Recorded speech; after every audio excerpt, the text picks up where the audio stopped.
Hey, this is Mike with the One Stop Co-op Shop, and today we're doing a solo playthrough of Sniper Elite, which just delivered to Kickstarter backers recently. This is normally a competitive hidden movement game, but they also have a solo mode where you can play as the sniper, and with mixed success, as you'll see in the playthrough. And I'll also have a review video on the solo mode specifically in the next day or two, so check that out if you want to hear my thoughts. And hey, if you like the content on the One Stop Co-op Shop, consider supporting us through Patreon. You get early access to our videos and exclusive videos every month. Just recently I did a ranking of all the boss battler games I've played. We also have a separate streaming channel with even more content, a weekly podcast, and a Discord if you want to come on and talk with us. So Sniper Elite is played on a big board like this, and in the base game it's a double-sided board, so you have two different maps to go to. I think with expansions you'll get even more. And you have your sniper miniature, and they'll be moving around in these squares. The faster you move, the harder it is to stay stealthy, and you can get negative effects on you. And to win the game, you're trying to complete two objectives coming from different suits. And the suits correspond to different areas of the board. It's kind of hard to see, but you've got a black bordered area here, yellow there, red there, and white there and there.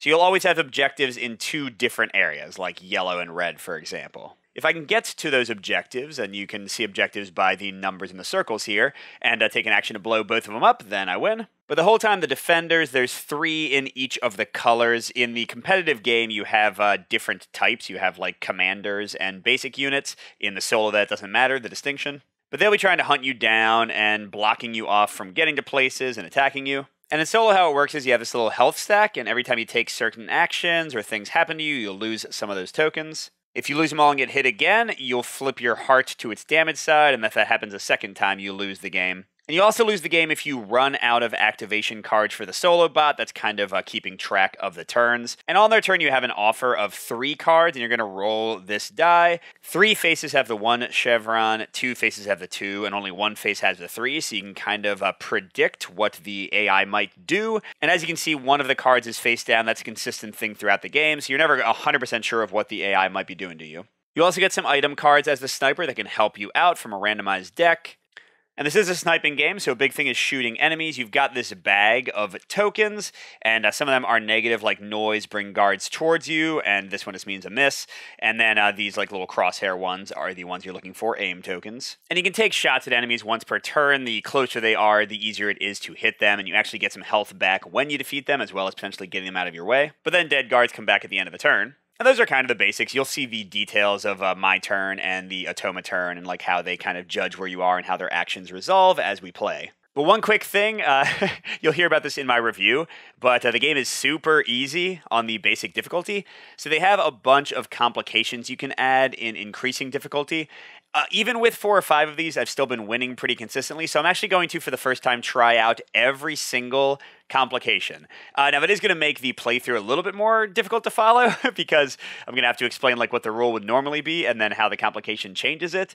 But unfortunately, I think that's the only way I'm going to show you a challenging playthrough that I might actually lose, instead of just a cakewalk that wouldn't be that interesting. So, wish me luck, and let's play Sniper Elite. Alright, so before we get to my first turn and what I do on it, I'm trying to get to objective 5 and 8, and I have a Tommy gun that lets me kind of spray a bunch of fire, do 2 attacks in 1 turn. You have to start the game in one of the entry points that does not match the color of either objective. Right now I've got a red and a black objective, so I've chosen to start in the white area, which you'll see is very close. I have to enter this building through this arrow. This big building here is very close to my first objective 5. What's not so close is going from 5 all the way to 8, which is in the far corner of the board in the black section. That's my second objective, but once I get there, I win. And although I have this limited solo deck that is a timer, it gets reshuffled when I destroy the first objective, and that objective's super close to me, so I'm planning to really play it kind of safe and slow to get to the 5 objective, and then rush my butt off to get to the 8. So here's how your turn goes in Sniper Elite. You can do up to 3 things on your turn in any order. First of all, you can move. You have to move into adjacent squares, and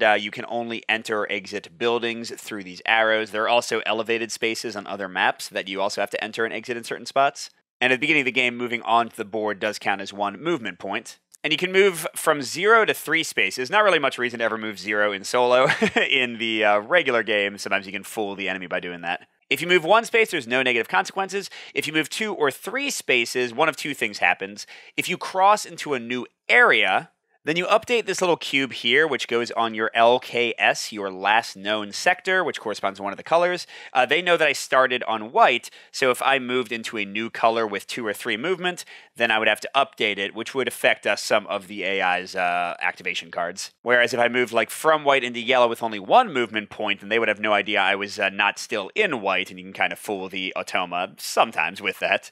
Now, if instead when you move you stay in the same color region, but move 2 or 3 spaces, then you take 1 hit. That's, again, one of the tokens off your stack of tokens. It goes into your bag, making your shots worse, and also brings you closer to getting wounded and then eventually defeated. Now, with the increased difficulty modifiers I'm playing with, one of them is that you always get wounded if you move 3 spaces, even if you change your color. So they just want to punish you for running too fast. The other one of the 3 things you can do on your turn is to use one of your item cards. My Tommy gun just modifies my attack for the turn, so it's not really its own thing, so that's not going to matter much. I would normally have 2 loadout cards, but again, one of the difficulty modifiers I'm playing with is to only have 1. And the last thing you can do on your turn, again in any order, is to perform an action. The main one you'll do is to shoot people, which we'll see when we get to it. I might try to do that this turn. But you can also, if you get to an objective that is not one of your objectives, you can get more loadout cards. Honestly, I don't do that very much because it usually takes you so far out of your way. And then the final action you can take on one of your turns is to destroy one of your objectives once you're in the space. So you can't shoot and blow something up in the same turn. Now, before I decide what I want to do, I should look at what the solo might do. And interestingly, they've got an assignment card for both the first and second spot, which means there's a 5-6 chance they'll resolve one of these. Remember, there's only one face of the die that corresponds to that rightmost space. And the big thing about these assignment cards is that, first of all, they just teleport people to the sector you're in, and also they always update the last known sector. That matters to me here because right now I could either stay in white on my turn or move into red, but they're all going to teleport to the section I move into. So if I like only move 1 space, go slow, and stay in white, then they'll teleport into the white place, and then I can theoretically like move into red kind of slowly and not get too much heat on me, maybe. We'll see if that's what I want to do. So yeah, for now, like I said, I have a lot of time to reach space 5, so I think I'm just going to move the single space in there, and we'll see what happens. I could take a shot at this guy. He's only 2 spaces away, and you have to have line of sight. And what that means is not counting your own space and not counting their space, but only like the spaces in between you. You can only go through open spaces, not in a building, or only through enclosed spaces, all in a building. So here I could shoot this guy. You could imagine I'm like shooting him through a window because I'm only going with the space between us across open space. Or if I was like in this building, I could shoot here, and again, it's all enclosed spaces. You can go from any side of your space to any side of theirs. So I could shoot him, and I would declare how many tokens I was going to draw. Let's say that I said 4. I just want to show you how this works. I'm not actually doing this because it's a bad idea, probably, as you'll see. So first of all, I want to see if I have enough aim tokens to hit him. I need 1 aim token for each space, including his own. So 1, 2 range would mean 2 aim tokens, so I would have missed. And then after that, you see how many noise tokens you have, the red ones? And for each one, you find the closest guard that was not your target, and they come moseying over to find you, which would mean like this guy. And at normal difficulty, if you draw 5 of the noise and like miss symbols here, then you automatically miss. Those are called recoil, by the way. In the advanced mode that I'm playing on, if I draw 4 of them, I automatically miss no matter how many aim tokens I got. Now, the reason I'm not going to do this is because, as you saw, I would need to get 2 aim tokens, so I might have to draw a bunch. And also, if I got 2 or 3 noise tokens, then this guy would come close enough to me. If you end your turn within 1 space of a guard, they hit you. And with the difficulty mode I'm playing on, they hit you for 2 damage instead of 1. So, again, because of what I'm doing, I'm not going to go for the shots. I'm just going to stay where I am with the 1 move. And now let's show you our first enemy turn, and they are indeed doing the most likely one. 3 faces with that, which is assignment A. The urgent doesn't matter except for setup, so you can ignore that. It says update the last known sector. We're still in white, so that won't matter. And then we deploy defenders from squads not matching that color to those sectors. So like if we were in yellow, we'd teleport the red and black guards to these specific spaces. If we were in black, we'd teleport the non-black guards, the red and yellow ones, to those spaces. So it kind of brings the guards that aren't keyed to your current location closer. For white, it's a little bit different because nobody matches the color, so I'm going to move the closest black guard to the space to that space, the closest yellow guard to that space, and the closest red guard to that one. So this yellow guy is the closest for that. For a black color guard, it came from way far away to get to there. Then the kind of nice thing is I think the closest red guard is the one who is guarding my objective, and he's going over to the other white area because they don't know where I am, so that actually helped me out a little bit.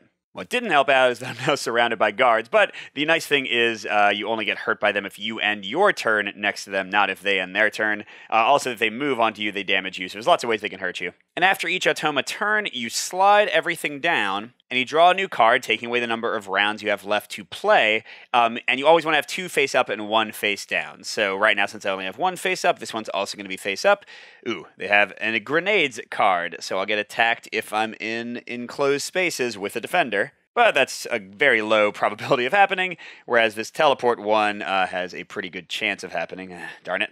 So we're back to my turn. What I'm thinking is, I think I'm going to try to shoot this guy, because you cannot move into or through a space with defenders.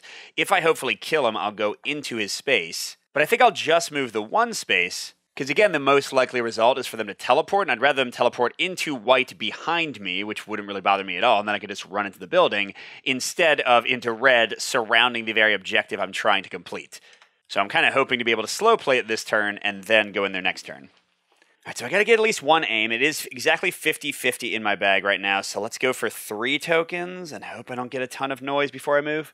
Okay, this is great. I didn't get any noise, so I'm not gonna have to move any defenders after my shot. I would have moved this guard towards me, and if he had gotten to my space, he would have damaged me automatically, but I got the 1 aim I needed for guy 1 next to me. These all go back in the bag.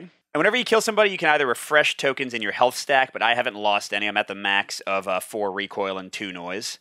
Or you can just straight up add an aim token to your bag forever, so that's great. And he's gone. He'll come back. Usually it'll be at the end of the defender turn, but another difficulty modifier play god. He's going to come back at the beginning of the turn, and they go to the little, I don't know, whatever it is, the cross symbol here for their indicated color. All right, and then that was amazing, especially the no noise draw. As the plan went, I'm going to move a single space and be ready to run into red next turn. So the yellow guy comes back at the beginning of their turn.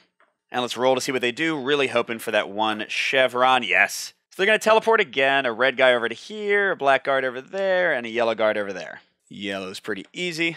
And red and black, it's always the closest people. The only exception is if they're in the same sector as you and a teleport would move them further away, then they don't deploy, or I think you pick somebody else. But yeah, they're right next to me. But again, they're not hurting me yet. It's not my turn. And my path to the 5 is 100% free and clear. That's pretty great. And this is sliding down. Now, unfortunately, I don't know what the most likely card is going to be. Well, let's see what the other options are. For each enclosed area, with a defender in one of its spaces, attack every space in that area, then attack every open space adjacent to a defender. So currently there's nobody going to be in the building I'm moving into, and I won't be out in the open next to anybody, so I would be safe from grenades. Hold position, all defenders scan. That means that if you're within 1 space and then they hurt you. And then any defender who doesn't find you moves 1 space toward the closest objective and scans again. So if I can get at least like 2 or 3 away from each defender, I should be safe from that one. But this is the big wild card. Like, will it be another teleporting card? I don't know. So I could just move 1. Then they would still think I'm in white in case that first card is like a card that teleports to them. Although if it's one of the ones I've been drawing, these assignment cards, you update the LKS before you resolve everything, so they would magically know I was in black, or sorry, the red area, and then attack. If I move 2, since I'm changing my color from white to red, I wouldn't take any damage, and usually moving 3 also wouldn't hurt me at all, but again, with the difficulty mode I'm on, 3 move would hurt me. So I could go 1, 2, 3, get right on the objective. I could destroy it this turn, or more likely, destroy it at the beginning of my next turn and then run. But that would give me a damage. I mean, if I do only 1, the only card that would mess me up is that hold position in the 6th spot, because then they could hurt me. I'm not too worried about them getting another teleport card. So yeah, I'm just going to move 1. Let's play it super slow. And actually, before I do that, let's shoot one of these guys. Not a red guy, because that'll actually put them in my way, because they'll teleport back to here. So I'll shoot the guard to my right. And I'll go and draw 3 again, because only 2 noise would get the red guard to me. He can't walk through the door. Okay, awesome. No noise at all. I got more than enough range, so I'll defeat this guy. And I'm still not hurt, so I'm just building up a better sniper bag. I like that. And then I'll do my 1 movement. They still think I'm in the white area. Although with the difficulty mod at the start of the turn, that guard pops back up there. All right, only one I don't want right now, well, I don't know what this is, but I don't want that hold position, because that would hurt me. Ooh, okay, grenades. That's beautiful. So again, how that would work, like if somebody was in the building with me, I would get attacked automatically. And attacking causes 2 hits instead of 1, so it's definitely nasty. And then it says every guard in an open space attacks their space and adjacent. So like if I was, I don't know, next to this guy, he would hurt me. But as it is, they all blindly fire and nothing happens. Excellent. Okay, and we get another face up. Guard all entries. So for each possible objective, these are the ones that they think I might still be going for. You'll see objectives get eliminated in a second. They deploy the closest defender outside the doorway for each place, or right onto the objective. So that one wouldn't be too bad. If they still think I'm going for 5, they would like go to all these exterior doors, but I can just shoot them or wait until they move again with the next card. So you know what, maybe it's crazy, but I've still got a lot of cards to go through because I was so close to the first objective, so I'm just going to move a single space, not shoot anybody, just let it ride. Maybe we'll get to find out what that hidden card is. Yes, don't be terrible. Encircle. All defenders in the last known sector search, and then defenders outside the last known sector move 3 spaces toward the last known sector, and then of them, if they get to the last known sector, they scan. Search is usually within 2 you take damage, within 2 spaces of them, but on the difficulty setting I'm playing it's 3, and scanning is again just like within 1 space. So first, all the people in the last known sector will search. They need line of sight for that, so even though he is within 3 spaces of me, one of those spaces is an outside space, 2 of them are enclosed space, or I guess one of them is an enclosed space, so he cannot see me, so I don't take any damage from him. Both these guys search, and clearly that doesn't do anything for him. And yeah, this worked out super well. Those teleporting cards kind of don't care where you are, but the fact that I made them still think I'm in white by moving so slowly really did a great job here. Now here's where you get into the fiddly bit. This happens sometimes with the Automa turns. I got to move every other Automa 3 spaces as close as they can to the closest white sector space.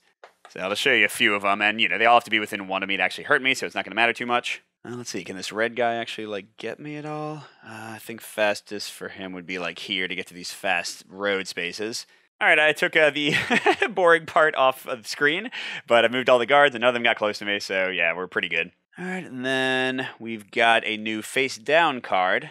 Guard the entries I'm not worried about. Hold position. The best I can do is move 1 toward me, so I'm still totally fine going slow. So yeah, I guess I'll just move 1, and I think I'll blow it up at the beginning of my next turn instead of right now, because I can do my action and then move. And again, I've still got like 4 turns to go, so I'm totally fine. I'm going to reshuffle all the cards in. Then I'll have a time crunch to run all the way to the train car. All right, let's see what they do. Okay, guard all entries. So there's another more fiddly, more complicated one. I'm going to look at every possible objective. That means ones that I might be trying to blow up. And then I'm going to move the defender closest to it to the closest unguarded open access space. So they're going to be on like the outside space outside of each door to the places. I'm going to repeat it until every defender has deployed except those already on doorways leading to objectives. So let's talk briefly about possible objectives. They're marked with these cubes. How it usually works is every single objective in every color except the color you started, because again, the Automa knows where you started, is a possible. So here, like the white objectives were eliminated. There's only one of them, though. That's why I picked white. But they still think I could be going for yellow, red, or black. But another one of the difficulty modifiers I started with specifically eliminated objectives 1 and 9. So it's just a little bit more narrowed down, and they're going to have a little bit of an easier time getting to me. So here we go. We got some guys on the doors. All 3 of them, it looks like. And then for these other guys, I don't know. I'll just like kind of move them closest to a door for a possible objective. Maybe this is what was intended. It is hard to say, but there we go. Everybody's moved. So that's a that's a fun thing, isn't it? Being surrounded by enemies. Right, but I think I'm going to go ahead and blow it up. No time like the present, so I'll take my action, which means I can't shoot this turn. So what happens when you blow up an objective? You get rid of the card. You update your last known area, because clearly they know you're there. You get an automatic noise added to your bag. You eliminate any possible objectives in the same color, because they know the rules, and they know that that wouldn't work, although in this case 9 was already eliminated, so that doesn't help them at all. And now something extra they do is they put a defender on every single remaining possible objective to make sure you can't get to those. And this does specifically say it goes in numerical order, and you start with the defenders farthest away from you. So the people close to you, kind of hunting you down, they stay where they are, but the other defenders just kind of teleport. I'm just sort of doing this rough style. So I did a bit of guessing there with who was closest. I mean, gosh, if you had to count these spaces for like 9 defenders every time, this game would be even more of a long fiddly thing sometimes for the Automa turns. But there we go. So they have now teleported to guard, including the one space I'm going for.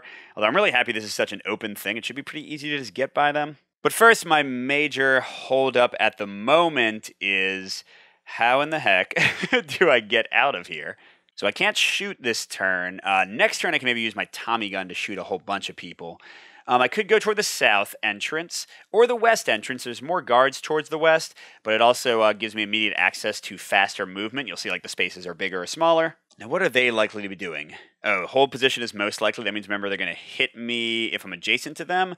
And then if they don't find me, they're going to move one toward the closest possible objective and then scan again. The important part there was closest possible objective. So all these guys blocking the doors are going to move away because this is no longer a possible objective. They're going to go towards like this building here and this building here. So that actually helps me out a ton if I just go a little bit slowly right now. but not necessarily too slowly, because although I am reshuffling the deck for having destroyed an objective, I still have a far way to go to get to the train. So maybe I'll go like 1. Well, I don't want to be next to him. Yeah, never mind. I'll just move 1 and not take damage yet. Because if I went right here for 2 movement, I'd take a damage for moving 2, and then when he scanned me, he'd find me, and I'd take another damage, and he wouldn't move away from the door, and everything would be terrible. So right now my plan is to, I think, maybe come down here and kill him after he moves away. Hopefully we roll that hold position card. And let's see. Oh, never mind. We got the face down one. Interesting. High alert. Ooh, all defenders in the last known sector search. That's not great. Defenders outside the last known sector move 3 spaces toward the sniper if found, or search if not. Oh god, they're all going to charge toward me? That is not what I wanted to have. Now, by the way, to explain something briefly, I did end my turn adjacent to a guard here, but because I was in an enclosed space and he was in an open space, that doesn't actually hurt me. I don't take the 1, or at the difficulty playing, I'm playing at 2 damage. But his search does get me. There's no mismatch of spaces between us, so he's going to hit me for 1 damage there. And I take the top token from my hit pile, and I put it in my bag. So I'm both worse at shooting and have more crap in my bag now. And now because I was found, the other people in red are just searching. So this guy searched, and oh wait, could he see me?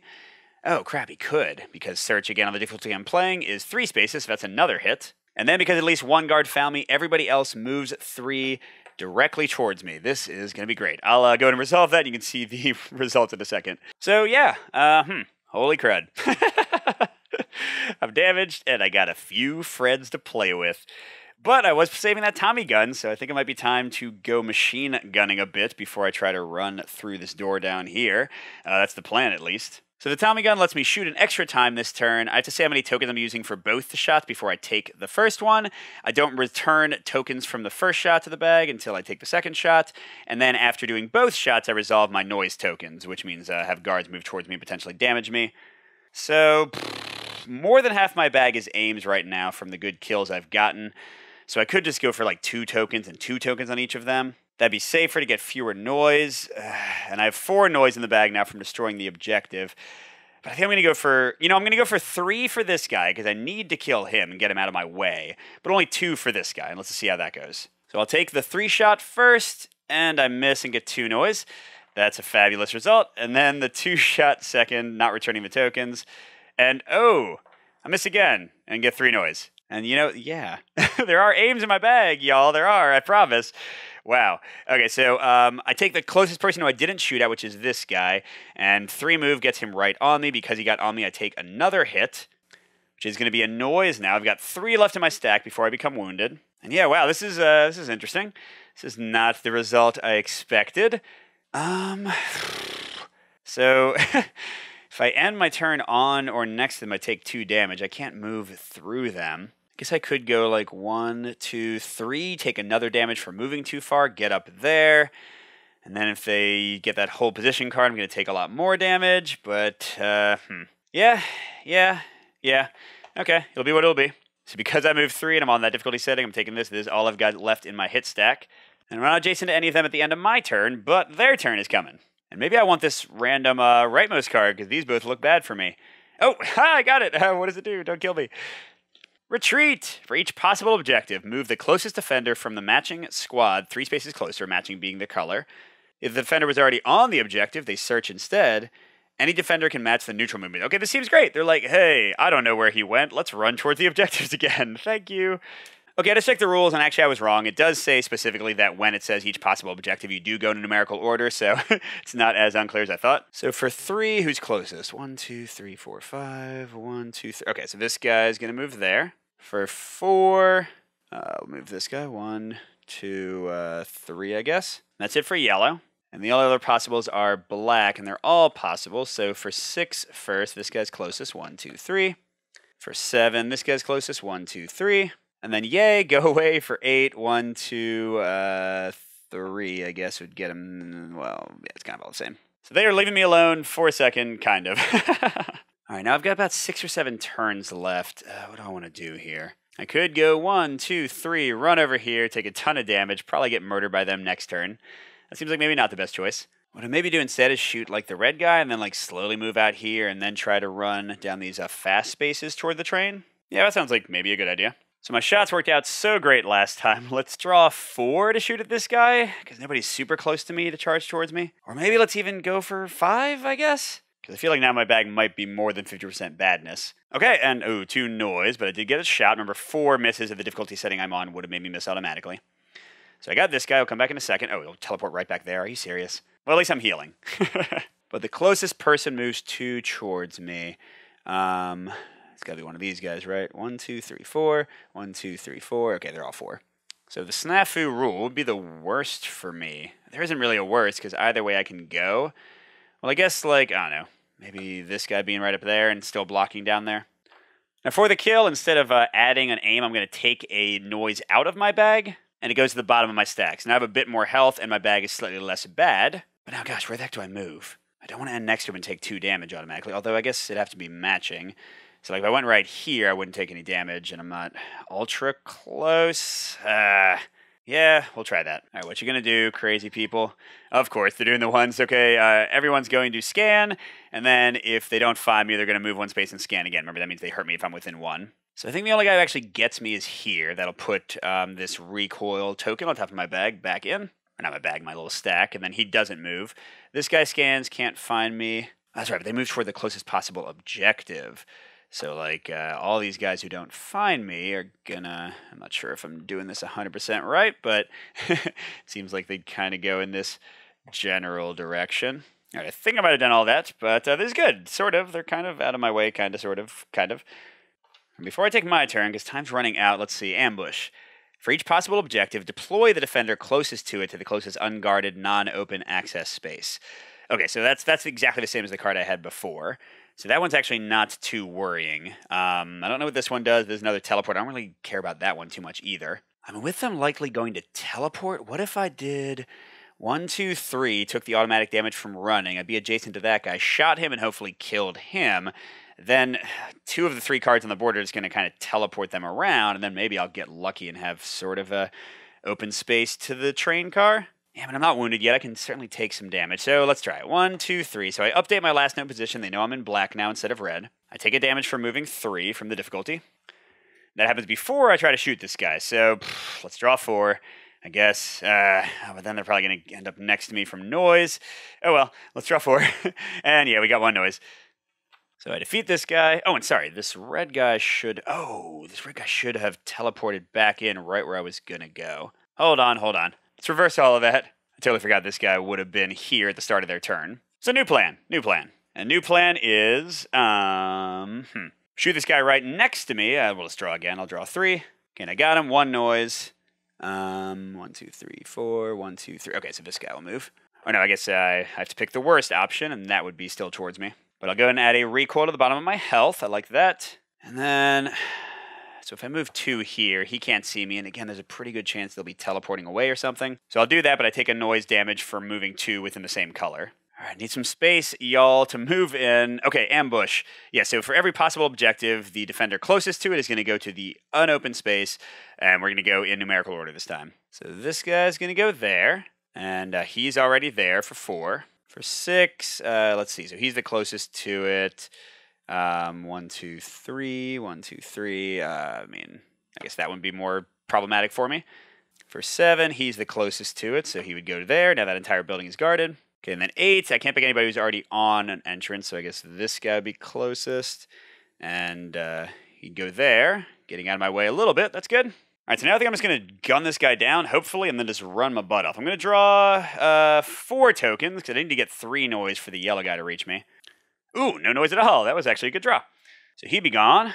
And I'm going to heal myself again to another noise token underneath. And now let's finally start booking it. If I move 3, they already know I'm in red, so I'll just take some damage. So 1, 2, 3. Nobody's super close there. I do take a noise damage for moving too fast, but I kind of got to because I've only got 4 more turns to get there. And I'm glad I didn't go to a new color because they're probably about to teleport. So unless I get that one. Oh, yep, what is this? Oh, never mind. Wow. Okay, so they automatically know I'm in red, which they already knew. And yellow and black are going to teleport to red. That, I think, is great, actually, because now I can just run right into black, although they'll know I'm there again in a second. And that's where they are. No joke. They like literally abandoned this spot. I mean, look at this. Again, they're going to teleport right back in 5 seconds with one of those other assignment cards. But for a moment, things are looking beautiful. So going into my turn, how many moves do I need? So the fastest path looks like it would be 1, 2, 3, 4, 5, 6. So that'd be 2 turns running at 3 or 3 turns running at 2. Let's book it. So we'll go 1. Oh, I guess I could shoot this guy first, but then he would just teleport here. Oops. And I forgot that one of the red guys I killed should be back there. Wait, one of the red guys? Why do I have 2 red guys killed? I don't know. So we'll just, maybe I forgot to like actually put that guy back. Whatever. Clearly some cheating went on there, but yes. I'm going to go, do I want to kill that guy? No, I don't want him closer to black. So we'll go 1, 2, 3. Boom. And I update where I am, but they're about to know anyway, and I take a damage. Hopefully they just don't teleport right in my way. And let's see. Okay, they're doing this one. And yeah, it looks like I'm free and clear to get there. Yeah, there we go. They moved all around me. I think deploying does not hurt you. At the difficulty setting I'm playing on, it says when they move next to you, you get hurt automatically. But deploying I don't think does it. So 1, 2, 3, boom! Victory! But hey, that's the closest it's been. I was pretty close to being dead. I only had a few turns left, 2 of them to be exact. And I feel like I muddled up some stuff with the red defenders there, cheated at some point. So that was the closest it's been. I almost might not have won there with every single difficulty setting turned on. So yeah, that was Sniper Elite. Check the channel in a day or two. I'll have my review just focusing on the solo mode. Maybe it's a bit more positive after this play because, again, I've won so easily every time, but this was actually kind of a challenge. So that's cool. But yeah, you'll hear what I think on that video. Until then, good gaming, and I'll see you at the next stop.